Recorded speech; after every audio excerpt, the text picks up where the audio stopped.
Plus CM Delhi प्रदेश का कौन बनेगा, पॉइंट नंबर 1। पॉइंट नंबर 2, यदि सीएम बनता है तो क्या करंट में जो रूलिंग एमएलएज हैं, यानी करंट जो लाइव एमएलएज हैं वो बनेंगे, या उनके घर के फैमिली के कोई मेंबर रिलायबल पर्सन बनेगा। पॉइंट नंबर 3 क्वेश्चन का, इसके साथ में यह भी नहीं स्पष्ट हो पा रहा है कि गवर्नर रूल्स भी लगाए जा सकते हैं, क्योंकि दिल्ली जो है सेंट्रल टेरिटरी स्टेट है। कमेंट भी किया था एक केस पर, संजय सिंह वाला जो केस लगा था, उन्होंने कमेंट भी किया कि जब 1100 मतलब एक साल से ऊपर हो गया, अभी ट्रायल का कोई प्रोसीडिंग नहीं है, चार्जशीट नहीं फाइल है, आप क्या तमाशा बना के रखें, क्या है। तो वही आज भी होता।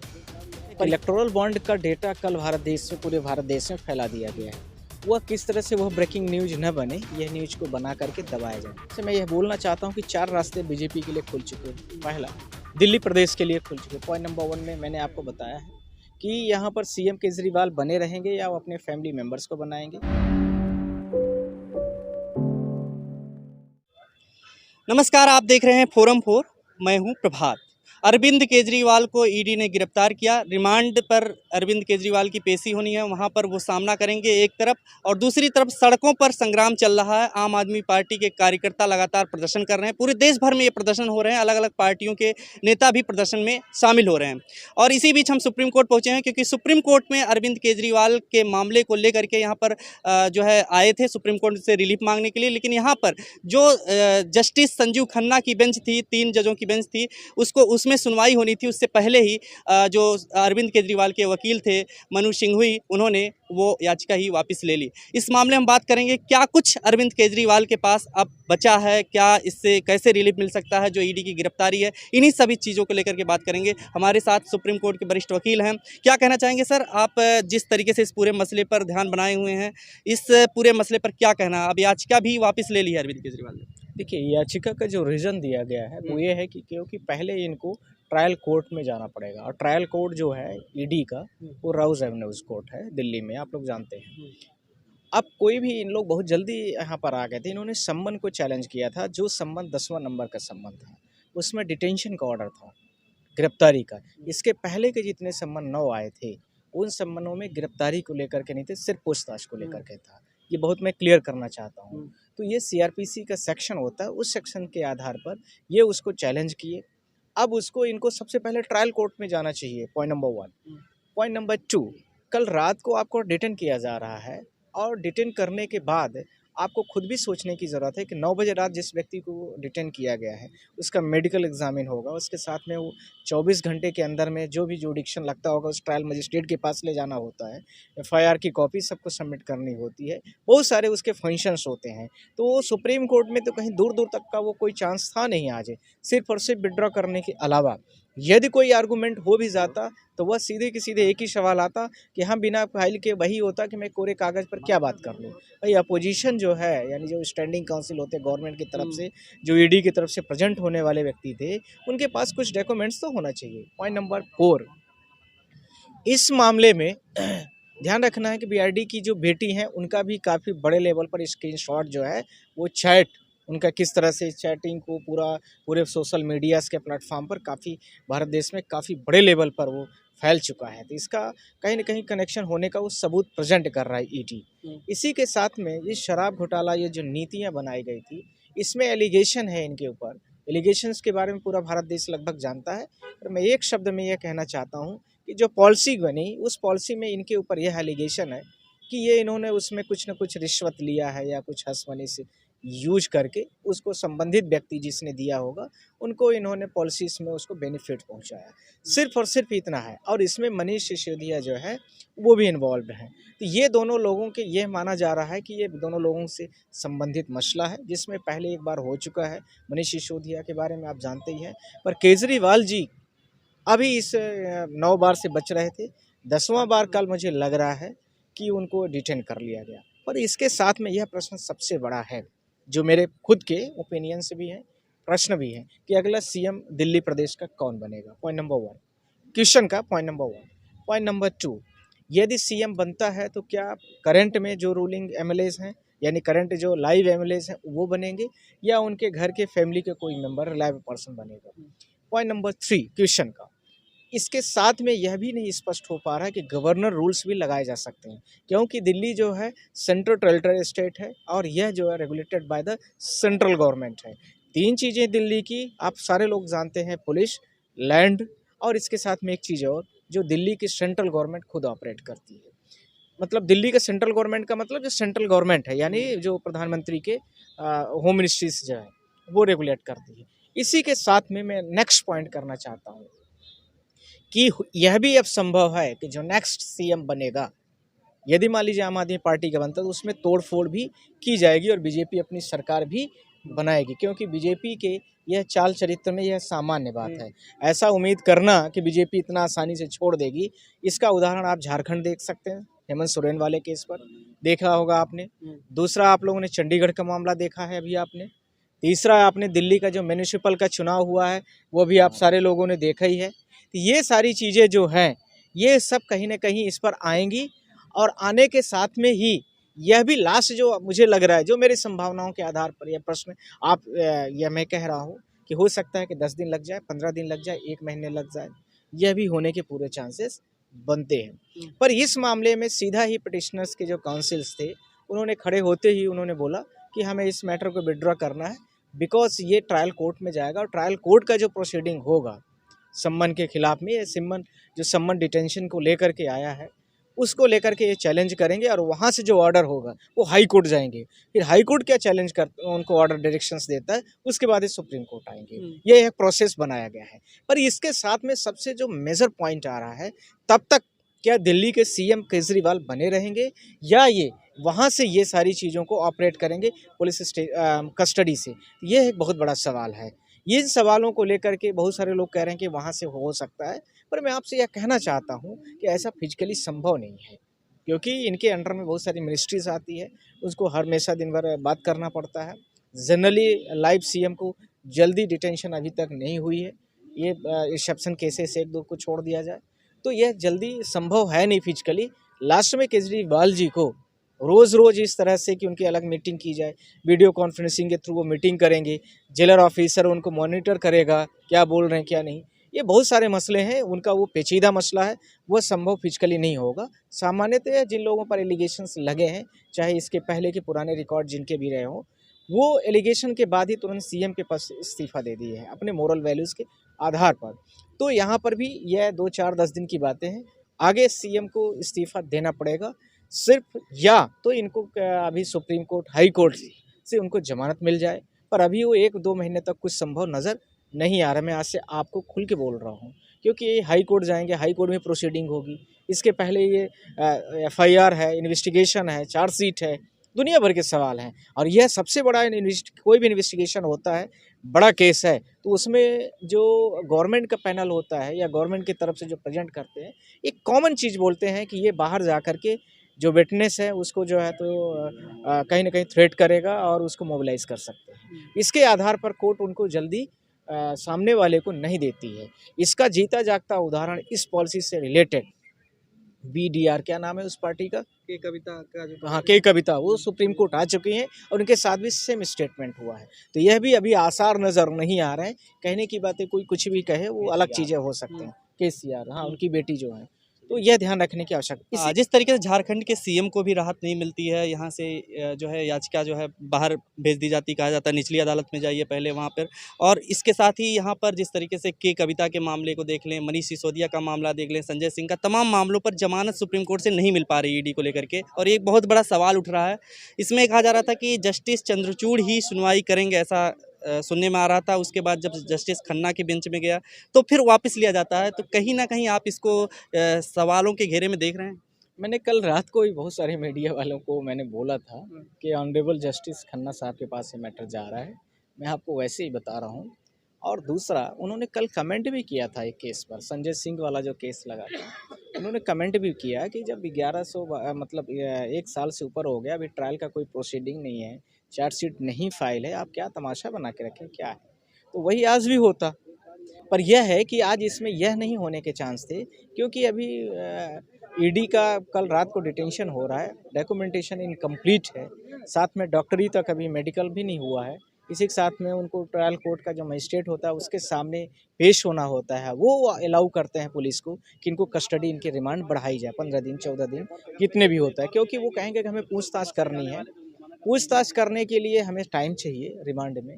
दूसरा, इसके साथ में बहुत सारे केसेस और सीरियस केसेस जुड़े हैं, काफ़ी सारी चीज़ें उसमें जुड़ी हुई हैं, तो वो सारी चीज़ों को लेकर के ये सारी चीज़ें बात की जा सकती है। अरविंद केजरीवाल के मैटर को जिस तरीके से लगातार आम आदमी पार्टी कह रही है गैर कानूनी है, असंवैधानिक है, इसको लेकर के दिल्ली हाई कोर्ट में जब वो जाते हैं तो वहाँ पर सबूत के रूप में मांगा जाता है, बंद कमरे में सबूत देखा जाता है, उसके बाद उनको राहत नहीं मिलती वहाँ से।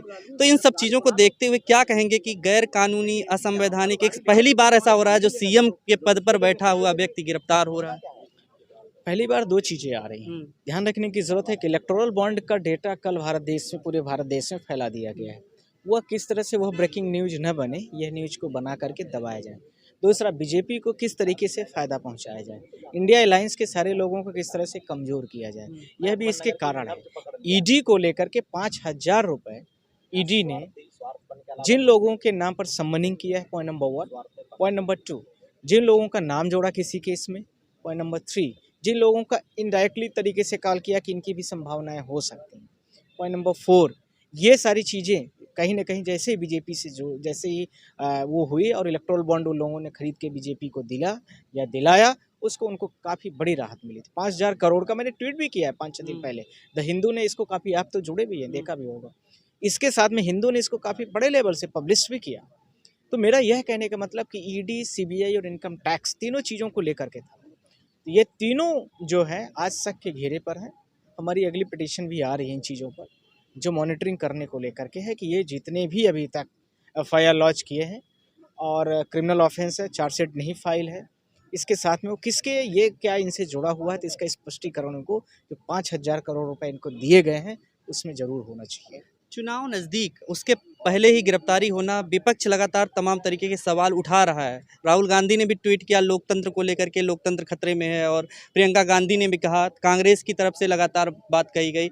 इसके बाद ये सारी चीज़ों पर बात हो रही है कि किस तरीके से विपक्ष को अब बिल्कुल टारगेट किया जा रहा है। कहीं पर किसी को फंडिंग को लेकर के किसी के बैंक अकाउंट सीज किए जा रहे हैं, कहीं कुछ किया जा रहा है। तो इस तरीके से जो देख रहे हैं, क्या अब सही में आपको लगता है लोकतंत्र को लेकर के जो खतरा बताया जा रहा है? ये तो लोकतंत्र में खतरा हो ही गया है। कल एक चीज़ बड़ी अच्छी राहुल जी ने भी बोला है, कल या परसों, कि भारत देश में अब इस समय पर लोकतंत्र नहीं बचा है। वो कोई गलत नहीं बोला जा रहा है। जो अपोजिशन पार्टी है उसका आपने पूरा अकाउंट फ्रीज कर दिया। अपोजिशन पार्टी का आप इसी के साथ में अपोजिशन के जितने भी चीज़ें और भी होती हैं उनकी फ्रीडम्स को आपने ख़त्म कर दिया। जो वोटर्स के, जो अपोजिशन के लगभग 60% वोटिंग राइट्स लोगों को प्रेजेंट करते हैं उसको आपने ख़त्म कर दिया। कहीं ना कहीं आप देखिए ईडी, सीबीआई, इनकम टैक्स जो लोगों के दायरे में इनके नहीं आ रहे हैं, या खुल के चुनाव न करें, या 400 के पार जो इनका टारगेट है वो कैसे पूरा किया जाए, इन दिस रिगार्ड्स इन लोगों ने सारी चीज़ों को किया है। और भारत देश की डेमोक्रेसी को इन्होंने कंप्लीट तरीके से 400 का आंकड़ा बीजेपी जिस तरह से चाहती है उसको करती हुई दिख रही है कि विपक्ष नहीं रहेगा तो हम 400 क्या, हम तो कहते हैं कि 542 लोकसभा सीट है, आप सारी ले लो। ऐसे सब लोगों को विपक्ष में ताला लगा दो, वैसे भी लगाई दिए हो सब जगह। हम तो इस क्या बात को कह रहे हैं। सहानुभूति नहीं मिलेगी इससे आम आदमी पार्टी को? इससे सीटें पर असर नहीं पड़ेगा? सीटों पे तो असर देखिए, कहीं न कहीं जो जिस लाइन से जुड़ा हुआ होता है उसके आइडियोलॉजीज़ में बहुत ज़्यादा विचारों में अंतर नहीं आता है। जैसे मैं किस व्यक्ति को वोट दूँगा, वो कुछ भी करे या क्या करता है, यदि उसके मुझे बेसिक पैरामीटर्स पता है कि ये आदमी जो भी करेगा कॉन्स्टिट्यूशनल के दायरे में करेगा, तो हमें कोई आपत्ति नहीं होती है कि उसको वोटिंग करें। पर यदि हमें यह भी पता है कि यह व्यक्ति धर्म पर बात करेगा, यह व्यक्ति के पास कोई वैज्ञानिक तथ्य नहीं है, यह व्यक्ति विकास के नाम पर वोट नहीं मांगेगा, यह व्यक्ति सिर्फ और सिर्फ भारत देश का सौहार्द बिगाड़ेगा, तो हम उसको क्यों देंगे वोट? जो इस व्यक्ति के पास सिर्फ एक टारगेट होता है, कोई भी डिबेट होती है हिंदू मुस्लिम या फिर भारत पाकिस्तान, इसके अलावा उनके पास कोई भी ग्राउंड्स पर बात करें, बेरोजगारी पर, महंगाई पर, वो हमें डिबेट भी याद है कि बहुत हुई महंगाई की मार, अब की बार मोदी सरकार। आप देखिए 2014 के बाद से कोई भी महंगाई कम हुई हो। इसी के साथ में इलीगल डिटेंशन जो हो रही हैं ईडी, सीबीआई और इनकम टैक्स की, लगभग 5,000 के आसपास केसेस फाइल है, जिसमें आप सारे लोग देखेंगे कि बहुत लिमिटेड ही केसेस बची है जिनमें चार्जशीट और ये सारी चीज़ें फाइल हुई है, लगभग 25-50 के आसपास है। ऐसे बहुत कम केसेस हैं जिनमें अभी ट्रायल शुरू हुआ है। तो आप सारे लोग बताइए इनको क्या बंद करके आप क्या पाते हैं? उन्हीं के ऊपर आरोप पर आरोप आरोप पर आरोप गढ़ते जाते हैं, केस पर केस फाइल करते रहते हैं हर तीसरे महीने में, क्योंकि 3 महीने में चार्जशीट फाइल करना मैंडेटरी है। 3 महीने के अंदर में एक और एफआईआर कर देते हैं, फिर उसके लिए भी टाइम चाहिए आपको, लिंगरान बढ़ाते जाइए। आप किसी को आजीवन कारावास डायरेक्ट कोर्ट न करके आपके पास राइट हो गया है। अब तो वैसे भी इन्होंने जो नई न्याय संहिता बनाई है उसमें 90 दिन का रिमांड का प्रावधान है। अभी तो 15 दिन का ही पुलिस के पास पावर होता था, जो कि आएगा नोटिफिकेशन में, जुलाई में आ रहा है। हम लोग उसको चैलेंज भी करेंगे सुप्रीम कोर्ट में। तो ये सारी चीज़ें हैं, अब आपको खुद भी समझने की ज़रूरत है कि एक तरफा निर्णय भारत देश में चल रहा है, जो डेमोक्रेसी न के बराबर बची है। हर लोग कहीं ना कहीं परेशान है। सिर्फ एक जाति और विपक्ष को लेकर के विपक्ष को ख़त्म कर दिया जाए, एक जाति को शून्य कर दिया जाए, इसके आधार पर आप पूरी राजनीति करना चाहते हैं। ये राजनीति नहीं होती है और न ही ये कूटनीति होती है। यह सिर्फ और सिर्फ एक तरह से डोमेस्टिक वायलेंस को, भारत देश को डोमेस्टिक वायलेंस की तरफ ले जाने का एक सबसे बड़ा आपका अग्रिम तरीका है। और 400 क्या, आप 542 जीत लीजिए, ऐसे करके आप जीत सकते हैं। इलेक्टोरल बॉन्ड से आपने लिंक किया और तमाम लोग सवाल भी उठा रहे हैं, इलेक्टोरल बॉन्ड का मामला इससे जुड़ा हुआ है कहीं ना कहीं, केजरीवाल की गिरफ्तारी से आप जोड़ करके देख रहे हैं, तो इसमें क्या लगता है ये मामले को दबाने के लिए भी इस तरीके से किया जा रहा है? इलेक्टोरल बॉन्ड्स का जो डिक्लेरेशन कल आया, आज मैंने पेपर पढ़ नहीं पाया क्योंकि मेरे बहुत मैटर लगे थे। फ्रंट पेपर में ही मेहुल चौकसी का नाम आया था, द हिंदू ने छापा है, यदि मैं सही हूँ, करेक्ट हूँ तो 500 कुछ करोड़ रुपए उन्होंने दिया इलेक्टोरल बॉन्ड पर। इसीलिए बीजेपी और स्टेट बैंक ऑफ इंडिया के थ्रू वह इस मामले को सारी डिटेल्स किसी का डिस्क्लोज नहीं कर रही थी, इसीलिए स्टेट बैंक ऑफ इंडिया ये सारी चीज़ों को घुमा रही थी। बहुत सारी डिटेल्स आई है, मैंने पढ़ा नहीं न्यूज़पेपर को, मैं आपको बताना चाहता हूँ, पर ये सारी चीज़ें थी उस पर। तो यह सारे लोग जितना चंदा दिए हैं वो बच गए, विदेश भाग गए। हम तो प्रेयर भी कर रहे हैं कि कोर्ट से, अब अगली प्रेयर हम लोग करने वाले हैं कि सबके पासपोर्ट वीज़ा जितने लोगों ने इलेक्टोरल बॉन्ड से रिलेटेड है सबको सीज करना चाहिए, क्योंकि ये विदेश न भाग जाए। और इसकी प्रॉपर तरीके से इन्वेस्टिगेशन होनी चाहिए, एसआईटी, क्योंकि पटिशनर हम और एडीआर 2 लोग हैं, तो वो हम लोगों की अगली प्रेयर में आएगी चीज़ें। एक अंतिम सवाल जो है ये है कि दिल्ली के मुख्यमंत्री को लेकर के आपने कहा कि दिल्ली का मुख्यमंत्री कौन होगा, क्योंकि राज्यपाल अपना शासन भी लगा सकते हैं यहाँ पर, लगा सकते हैं। केंद्र सरकार के माध्यम से रिपोर्ट भेज करके। एक तो ये बात है, दूसरा क्या है कि जो यहाँ पर जो ईडी वाला जो है, ईडी के पास अभी मैटर है, सीबीआई भी इसमें केस दर्ज कर सकती है, तमाम तरीके से उनको रोका जा सकता है। तो ऐसे में संवैधानिक जो संकट है उसका क्या लगता है आपको, क्या लगता है कि इसको मुख्यमंत्री बना देना चाहिए या सही में जो है राज्यपाल शासन लागू हो जाएगा? ये तो केजरीवाल जी ही डिसाइड करेंगे, उनकी पार्टी है आम आदमी पार्टी, किसको वो सीएम बनाएंगे, किसको क्या करेंगे, तो उनका काम है, ये तो मैं नहीं बोलूँगा। पर आपके माध्यम से मैं यह बोलना चाहता हूँ कि 4 रास्ते बीजेपी के लिए खुल चुके हैं। पहला, दिल्ली प्रदेश के लिए खुल चुके हैं। पॉइंट नंबर 1 में मैंने आपको बताया है कि यहाँ पर सीएम केजरीवाल बने रहेंगे या वो अपने फैमिली मेम्बर्स को बनाएंगे। कल मैंने बहुत सारे न्यूज़ चैनलों के माध्यम से बोला भी है रात में, आप उसमें इंटरव्यू भी देखेंगे। पॉइंट नंबर 2, इसी के साथ में यदि अपने घर के व्यक्ति को बनाते हैं तो 6 महीने के अंदर में वो किस सीट से उसको चुनाव लड़वाएंगे, ये 6 महीने से ज़्यादा वो रह नहीं सकता, वो बेहतर जानते हैं क्योंकि वो आईएएस के, यूपीएससी के इंस्पिरेंट रहे। दूसरा, इसी के साथ में पॉइंट नंबर 3, यदि अपने घर के अलावा किसी को बनाते हैं तो किसको बनाएंगे। पॉइंट नंबर 4, दिल्ली ऑपरेटेड या regulated by the central government like by the home ministry of India, तो वो क्या थ्रू प्रेसिडेंट गवर्नर्स वो इस तरह से किस तरह से रोल अदा करेंगे, या गवर्नर्स 356 लगा देंगे, 354 लगा देंगे, ये जितने भी हैं क्या क्या करते हैं वो, ये सारी चीज़ें अपने आप में प्रश्न मार्क होंगी। ध्यान रखना है कि बीजेपी अपना भी सीएम बनाने की दावेदारी पेश करेगी और बहुत जल्दी ही। सुप्रीम कोर्ट में रेमेडी अब बचा नहीं उसके पास, अभी नहीं है, अभी नहीं है, अभी कुछ कोई राहत नहीं मिलेगी, अभी कुछ नहीं मिलेगी। चुनाव 1 से के 2 बाद ही। महीने आप मान के चलिए कि अभी तो कुछ भी नहीं होना है, चुनाव के बाद ही होगा लगभग। तो ये थे सुप्रीम कोर्ट के वरिष्ठ वकील नरेंद्र मिश्र जी, जो हमसे बात कर रहे थे और बता रहे थे किस तरीके से अरविंद केजरीवाल को फिलहाल अभी राहत नहीं मिलने वाली है सुप्रीम कोर्ट से, क्योंकि 1-1.5 महीने ये मामला खिंच सकता है। जिस तरीके से अभी रिमांड में लिया जा रहा है उनको, उनसे पूछताछ होगी और उसके बाद वो हाई कोर्ट का रुख कर सकते हैं, उसके बाद सुप्रीम कोर्ट का रुख कर सकते हैं। इसी के साथ में जिनका आइटम नंबर 17 था, हमारा आइटम नंबर 16वां था, जो कि अकबर नगर को लेकर के था, लखनऊ को लेकर के, जो काजी साहब लोग हमारे साथ में थे। इन लोगों के साथ में मैं आपके माध्यम से बोलना चाहता हूँ, इसमें आज जस्टिस खन्ना की ही बेंच में मैटर यह भी था, जिसमें अकबर नगर में आप लोगों को पता है कि लगभग 2000 के घर के आसपास में झुग्गियों, 20,000 की जो आबादी है, 2000 के आसपास झुग्गियाँ हैं, उन झुग्गियों को तोड़ने को लेकर के ये मैटर आया था। यह 19 तारीख को कोर्ट का ऑर्डर पास हुआ, इलाहाबाद हाई कोर्ट को नाइट में आए उसमें हम इनके तरफ से काउंसिल थे, वकील थे, उसमें कोर्ट ने इनको काफ़ी रिलीफ दिया है। और उसमें क्या क्या रिलीफ दिया वो 5 पॉइंट 6 पॉइंट जो है मैं उनको बोलना चाहता हूँ। पॉइंट नंबर 1, पहली चीज़ कि क्या ये जो गोमती रिवर है, जो इनकी झुग्गियाँ बनाई गई हैं, क्या रिवर में है या यानी रिवर का कमांड एरिया जिसको कहते हैं फ्रंटल एरियाज, या वो कोई सीवेज है या कोई नाला है। यह गवर्नमेंट की तरफ से इसका आधा अधूरा जानकारी दी गई थी। दूसरा पॉइंट नंबर 2, इसके साथ में उन्होंने रिवर का पूरा मैप लेके आए थे। उस मैप में ये एक ट्रिब्यूटरीज निकली है, छोटा सा नाला, उस नाले के माध्यम से जो सीवेज से जो गंदगियाँ होती हैं वो छोड़ी जाती है। इसमें कोर्ट ने यह भी बोला कि कालका जी वगैरह और जैसे यमुना पार वगैरह में ऐसे बहुत सारी चीज़ें हैं। पॉइंट नंबर 3, इसके साथ में कोर्ट ने यह भी स्पष्ट किया है कि यदि ये नाला है या सीवेज है तो फिर हम आपको ध्यान रखने की ज़रूरत है कि फिर हम इसमें एक्शंस नहीं लेंगे। फिर ये रिहेबिलिटेशन के दायरे में, this is the my opinion, court ने सिर्फ इतना ही बोला है, फिर रिहेबिलिटेशन के दायरे में आ जाएगा, यानी फिर इनका घर नहीं गिराया जाएगा। या गवर्नमेंट को लगता है कि वहाँ स्कीम बड़ी ज़बरदस्त तरीके से लागू ही करना है तो इनको फिर घर दिया जाए, आवास की व्यवस्था किया जाए, जो भी हो सकते हैं, जो भी हो सकता है, आपको प्रॉपर तरीके से प्रॉपर आपको अकोमोडेशन दिया जाना चाहिए। पॉइंट नंबर 5, ऑर्डर रूल्स जो 62 है उसके आधार पर इनको पूरा फॉलोइंग होना चाहिए था, वो था। तो थोड़ी बहुत कमियां थी उस एक्ट में, और रूल 2 होते हैं, ध्यान रखने की ज़रूरत है। एक्ट और रूल से दोनों में थोड़ा सा डिफरेंसेस है, मैं अभी नहीं कर रहा हूँ। तो इनके एक्ट में 62 जो एक्ट था उसमें थोड़ा सा इनके उसमें थोड़ी कमियां थी, तो ओवर रूल दोनों को लेकर के हम लोगों को आगे आना है। इसी के साथ में गवर्नमेंट को यह भी बोला कि 31 ऑफ द मार्च तक आप कुछ भी नहीं टच करें, मतलब करेंगे, और आपको यह दिखाने की ज़रूरत होगी कि ये जो रिहेबिलिटेशन या रिवर है, ये कि फ्रंटियर रिवर्स है या ये नाला है या क्या है, यह आपको हमें एफिडेविट देना पड़ेगा। उधर से नटराजन उपस्थित हुए थे गवर्नमेंट के पैनल से, हमारे सॉलिसिटर जनरल, तो वो उन्होंने भी इन चीज़ों को एकोमोडेट किया है और उन्होंने अप्रिशिएट किया है। तब तक 31 ऑफ द जो हमारा मार्च है, तब तक के लिए ये लोग अपना जो और भी लोग हैं पिटिशनर्स, लगभग 1500 के आसपास पिटिशनर्स थे इस केस में जो सुप्रीम कोर्ट में आए हैं लगभग, और बहुत सारे लोग जजमेंट के साथ में आ रहे हैं, तो वो सारे लोगों के लिए बड़ी राहत की सांस होगी।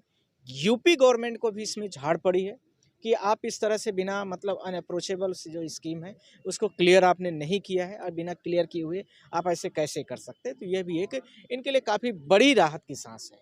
तो मैं कहना चाहता हूँ कि लखनऊ और यूपी या ऐसे जितने भी बड़े बड़े ऐसे इस तरह से झुग्गी झोपड़ी, खासकर मुस्लिमों को लेकर, खासकर हिंदुओं को लेकर के, ये झोपड़ी के नाम पर किसी जाति, किसी स्पेसिफिक प्लेस जगह को भी ये टारगेट किया जाता है। This is a complete violation of the article 17, article 19 and article 21।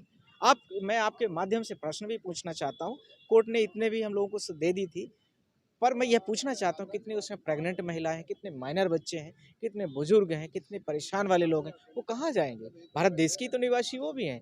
आपको ऐसी प्लान बनाने से पहले ये सब चीज़ों के बारे में भी सोचना चाहिए। आप इतनी घिनौनी हरकत आपको नहीं करनी चाहिए। वोट बैंक को लेकर के आप ऐसे स्पेसिफिक पोलराइज करना मेरे हिसाब से कहीं यह नियम के खिलाफ है, सिद्धांत के भी खिलाफ है। सर जी, मैं हमारे मोहल्ला अकबर नगर से आया हूँ और सुप्रीम कोर्ट में आए हुए तक हम लोगों को सबको 1 हफ़्ता हो गया। हमारे अरशद वारसी साहब हैं, हमारे मौलाना आज़म हशमती साहब, इफ्तिखार साहब हैं, सारे लोग, पूरी टीम आई थी हमारे अकबर नगर 1, अकबर नगर 2 से, और बहुत अच्छे तरीके से हम लोगों ने फ़ाइलों को समझा और 1 हफ़्ते के बाद ये निर्णय लिया। हमारे ये वकील साहब सीनियर काउंसिल हैं, इसके अलावा बहुत सारे वकील साहब किए थे। हमारे अरशद वारसी साहब बाकी लोगों का नाम बताएंगे जो लोग किए थे। फुजैला अहमदी जी थे और एस प्रसन्ना जी थे और गौतम भाटिया जी थे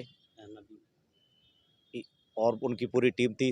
तलहा अब्दुल रहमान सर थे, इनकी पूरी टीम थी, और इन्होंने जो है डेट लिया है 15 अप्रैल का। 15 अप्रैल को फिर माननीय सर्वोच्च न्यायालय हम लोग को सुनेगा। सर, हमारे यहाँ अभी जो है ईद आने वाली है, उसके लिए बहुत सारी परेशानियाँ थी। अभी होली है कल, उसके लिए बहुत सारे लोग परेशान थे, डरे हुए थे, सहमे हुए थे। तो बहुत सारे वहाँ ऐसे मोहल्ले, स्कूल से, वहाँ पे स्कूल वगैरह है, हमारा मदरसा है, मस्जिदें हैं, मंदिरें हैं, सारे लोग परेशान थे। लेकिन माननीय जो है सर्वोच्च न्यायालय ने ऐसा फैसला हम लोगों को सुनाया है, तो बहुत राहत की सांस है। अभी हम लोग रोज़े से हैं, यहाँ रहकर रोज़े के साथ में इतना परेशानी हो रही थी, लेकिन एक भी रोज़ा, ना इबादत कभी छूटा, ना हम लोग छोड़े हैं। और हम तमाम लोगों से यही मोहल्ले वालों से यही गुजारिश की है कि आप लोग दुआ करते रहिए, ऊपर वाला ईश्वर हम सब की दुआओं को ज़रूर कबूल करेगा। और आज कबूल किया, और हमारी माँ बहनें और बुज़ुर्ग हैं जो अकबर नगर के जितने लोग पूरी दुनिया में जहाँ जहाँ भी दुआ हो रही थी, सब लोग जो आशीर्वाद दे रहे थे, आज हमको कामयाबी मिली है। ये माननीय सर्वोच्च न्यायालय का बहुत हम लोगों पर एहसान है, शुक्र है अल्लाह रब्बुल इज़्ज़त का कि हम लोगों को न्याय दिलाए हैं। और हम बाकी की जो कार्रवाई होगी, बाकी के जो भी जैसे सर्वोच्च न्यायालय ने हमसे कहा है वैसे हम करेंगे। हमारे मोहल्ले वाले अकबर नगर वालों को और हमसे जितने लोग चाहते हैं, जितने फ़ोन करते हैं, हम सबको उनको बताना चाहते हैं कि आप सब लोग हमसे रब्ता करें, जुड़ें। और रमज़ानुल मुबारक का ये महीना चल रहा है जिसमें हम एक हफ़्ते से दिल्ली में आए हुए हैं। एक कुरान पाक हमारा मुकम्मल मोहम्मदिया मस्जिद में हुआ, दूसरा मदीना मस्जिद में, उसके बाद हम दिल्ली आ गए और यहाँ भी तरावी रोज़े का एहतमाम करके और दुआएँ कर रहे थे। आज कहीं ना कहीं हमारी दुआएँ कबूल हुई हैं। अल्लाह से बहुत यही दुआ करते हैं, फरियाद करते हैं कि मौला ताला हमारा जो मोहल्ला अकबर नगर है उसको इसी तरीके से हिफाजत के साथ बचाए रखे। अल्लाह रब्बुल इज़्ज़त की बारगाह में यही दुआ है। और तमाम वकील हैं जो हमारे मोहल्ले के लिए कोशिशें कर रहे थे, उनके लिए भी हम दुआ करते हैं कि अल्लाह ताला उनको भी सेहत और तंदुरुस्ती के साथ लंबी उम्र अता फरमाए। बस शुक्रिया। खबरों में बने रहने के लिए फोरम 4 को सब्सक्राइब करें और नोटिफिकेशन पाने के लिए बेल आइकन दबाएं।